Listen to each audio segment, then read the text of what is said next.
அன்பு உறவுகள் அனைவருக்கும் சோபாராணி புட்டிக் சகோதரிகளின் வணக்கம். இன்றைக்கி நம்ம வீடியோவில் என்ன பார்க்க போகிறோன்னா, ஒரு சுகர் பீடு, ஒரு ஜிமுக்கா, அதாவது சீக்வன்ஸு, அப்புறம் 5 பீஸ் ஜர்தோசி வச்சு நம்ம ஒரு பூ தைக்கலாம் வாங்க. முதல்ல ஊசியில் எப்போ போல் நூலை கொறுத்து வச்சுக்கோங்க. வச்சுட்டு ஊசியை அடிப்பக்கத்துலேருந்து மேல் பக்கமாக விட்டு நம்ம எடுத்து வச்சுருக்கிற ஜர்தோசியை கொறுக்கணும். அதுக்கப்புறமா சுகர் பீடையும் அதுக்கு மேலே கொறுத்துருங்க. கொறுத்து கரெக்டாக இழுத்து விட்டுக்கோங்க. அந்த ஜர்தோசியை ஒட்டி சுகர் பீடு இருக்கணும். அந்த மாதிரி கரெக்டாக இழுத்து விட்டுக்கோங்க. இழுத்து விட்டு அதுக்கப்புறமா நம்ம என்ன பண்ணணும்னா, அந்த சுகர் பீடு கொறுத்தம் நம்ம ஊசி கொறுத்து வச்சுருக்கோம் பார்த்திங்கன்னா நடுப்பகுதி, அதே பகுதியில் ஊசியை அடிப்பக்கமாக கொறுத்து விட்டுருங்க. கொறுத்து விட்டு ஊசியை நல்லா இழுத்துக்கோங்க. அந்த நூல் கரெக்டாக இறுவி இருக்கிற மாதிரி இழுத்து விட்டுட்டு, பீட்ஸ் அங்கே இங்கே சரிஞ்சிருக்க மாதிரி இருந்ததுன்னா அதையும் கரெக்டாக நேரே வச்சுக்கோங்க. அதுக்கப்புறமா நம்ம அந்த ஜர்தோசியோட ஒரு சைடில் இருந்து ஊசியை குத்தி மேலே எடுக்கணும். எடுத்துகிட்டு இதில் ஜிம்கா கட் பண்ணி வச்சுருக்கோம் பார்த்திங்களா, எவ்வளோ அளவுக்கு வேணுமோ அந்த அளவுக்கு நீளமாக கட் பண்ணி வச்சுக்கோங்க. இப்போது நான் கொஞ்சம் எவ்வளோ நீளத்துக்கு வச்சுருக்கிறேன்னு உங்களுக்கு வீடியோவில் பார்த்தாலே தெரிஞ்சிருக்கும். அதை எடுத்து நம்ம ஊசியில் கொறுத்து எடுக்கணும். கொறுக்கும்போது பார்த்து கவனமாக இழுக்கும்போது அது நெடுகி வந்துடும். நெடுகாமல் இருக்கிறதுக்கு மெதுவாக இழுத்து விட்டுருங்க. விட்டதுக்கப்புறமா நம்ம எந்த இடத்துல ஊசியை குத்தி எடுத்தோமோ அதே இடத்துல மறுபடியும் ஊசியை குத்தி அடிப்பக்கமாக விட்டுறணும். வீடியோ பார்த்துட்டு இருந்தீங்கன்னா உங்களுக்கு தெரிஞ்சிருக்கும். கரெக்டாக அந்த ஜர்தோசியை வளைவாக வச்சுக்கோங்க. வளைக்கணும்னு கூட அவசியம் இல்லை. நூல் இழுக்கும்போது அதுவாகவே தானே வளைஞ்சு கொஞ்சம் வந்துடும். பார்த்திங்களா, பூவோட ஒரு இதழ் வந்தது மாதிரி வந்தாச்சு. அதுபோலவே மறுபடியும் அதோட அடுத்த பக்கத்தில் கரெக்டாக 6 பீஸ் எடுத்திங்கன்னா அந்த ரவுண்டு கரெக்டாக வந்துடும். நான் இப்போ 5 பீஸ் தான் எடுத்துருக்கிறேன். வீடியோ நல்ல லென்த்தாக போயிட்டுருக்கோம், அதனால தான் கம்மியாக எடுக்கலான்னு சொல்லிவிட்டு 5 பீஸாக எடுத்து வச்சுருக்கிறேன். அடுத்தடுத்து நான் கொறுக்கும்போது நீங்கள் வீடியோ பார்த்தாலே உங்களுக்கு புரியும். அதோட பக்கத்தில் தான் குத்தி எடுத்துருக்கிறேன். மறுபடியும் அந்த ஜர்தோசியை கொறுத்துட்டு மறுபடியும் ஊசி அடிப்பக்கமாக விட்டுறேன்.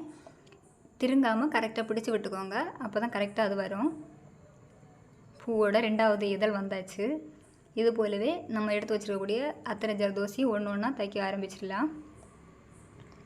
வீடியோவை கரெக்டாக பார்த்துட்டே இருந்தீங்கன்னா உங்களுக்கு தைக்க புரியும்.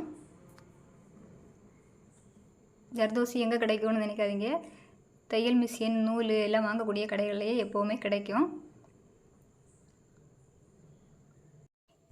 இது ஒரு மாடல். ஜர்தோசியில் இன்னும் நிறைய மாடல் இருக்குது. நிறைய கலரில் கிடைக்கும். கோல்டு கலரில் எல்லாம் கிடைக்கும். அதனால் உங்களுக்கு எந்த கலர், எந்த ட்ரெஸ்க்கு மேட்சாக வேணுமோ அந்த கலரில் வாங்கி தைச்சிக்கோங்க.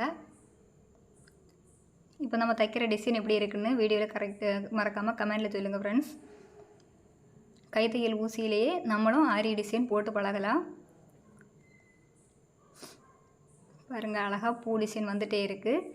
ஒவ்வொன்றும் போட்டு முடிக்க ஆர்வமாக இருக்குது. அது எப்படி அழகாக வரும்னு பார்க்குறதுக்கு. சொல்லி தரும்போதே எனக்கு இவ்வளோ ஆர்வம் இருக்குது. அப்போ நீங்கள் அதை தைக்கும்போது உங்களுக்கு எவ்வளோ ஆர்வம் இருக்கும்.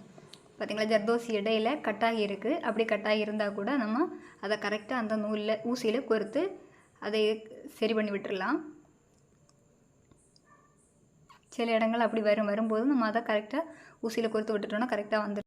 இனி நம்ம அந்த ஜர்தோசி கரெக்டாக அந்த இடத்துல செட் ஆகணும். அதுக்காக நம்ம என்ன பண்ண போகிறோம்னா, ஊசியை கொறுத்த இடத்த பார்த்துருப்பீங்க.